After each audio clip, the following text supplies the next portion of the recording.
కడప జిల్లా బ్రహ్మంగారి మఠంలో వృద్ధులకు, వితంతువులకు, వికలాంగులకు అందవలసిన పెన్షన్ కోసం గ్రామ సచివాలయాల వద్ద పడుగాపులు కాయవలసి వస్తోందని లబ్ధిదారులు లబోదిబోమంటున్నారు. గ్రామ సచివాలయాల వద్ద ఉదయం నుంచి లబ్ధిదారులు వేచి ఉన్నామన్నారు. సచివాలయ పరిధిలో 600కు పైగా లబ్ధిదారులు ఉండగా 2వ తేదీ 150 మందికి పైగా పెన్షన్ అందించడం జరిగిందని, మిగిలిన వారందరికీ ఈ రోజు పెన్షన్ అందజేస్తామని సచివాలయ సిబ్బంది తెలిపారు. లబ్ధిదారులు ఇంటి వద్దకు వచ్చి పెన్షన్ అందించడం బాగుందని, ఇక్కడ పెన్షన్ కోసం ఎదురు చూడటం వృద్ధులకు, వికలాంగులకు చాలా ఇబ్బందిగా ఉందని వాపోయారు.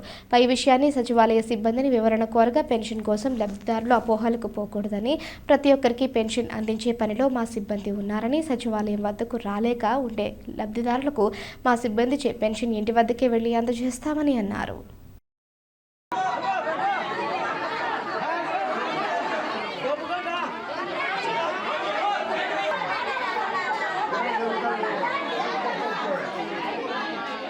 వెంకటలక్ష్మమ్మ, నేను కన్ను ఆపరేషన్ చేసుకున్నా. ఇక్కడికి వచ్చి కూర్చున్నా 9కి. నీళ్లు లేవు, మేపు లేదు, ఏమీ లేదు స్వామి. సత్తాన్ని వల్ల అందరి జనం అంతా. నాకు మోకాల నొప్పులు, బీపీ అన్నీ ఉన్నాయి. నాకు ఎట్ట పంపమంటావో చెప్పు.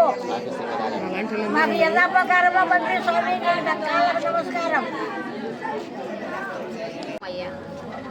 పోలేరమ్మ గుడి పొద్దున 8 గంటలకు వచ్చినాను. ఇంతవరకు ఏం అనుకోలేదు. ఎండలకు అల్లాడిపోతాను.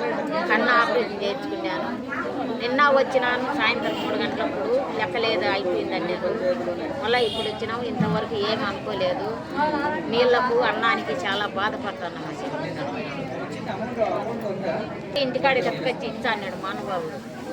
ఇప్పుడు ఏందో ఇట్లా చేసినారు. మేము చాలా ఇబ్బందులు పడుతున్నాం. మాకు ఇప్పుడు 3 రోజులు అవుతుంది. తిరిగి అల్లాడిపోతాం. నా పేరు సుబ్బరత్నం అండి. మాది గుంటూరు జిల్లా. అయితే ఇప్పుడు మా నాన్నగారికి ఎవరు ఇక్కడ పెట్టేవాళ్ళు లేక నేను మా నాన్న దగ్గర వచ్చి ఉంటున్నాను. అక్కడి నుంచి పింఛన్ ఇక్కడికి మార్చుకున్నాను. మరి నిన్నటి నుంచి తిరుగుతూ ఉన్నాను. మా నాన్నేమో లెగవలేడు, రాలేకపోతున్నాడు. నేను ఆటో తీసుకొచ్చాను. ఆటోలో తీసుకొస్తే ఆయన ఏమన్నాడు, రేపిస్తాం బొమ్మ అని అన్నారు.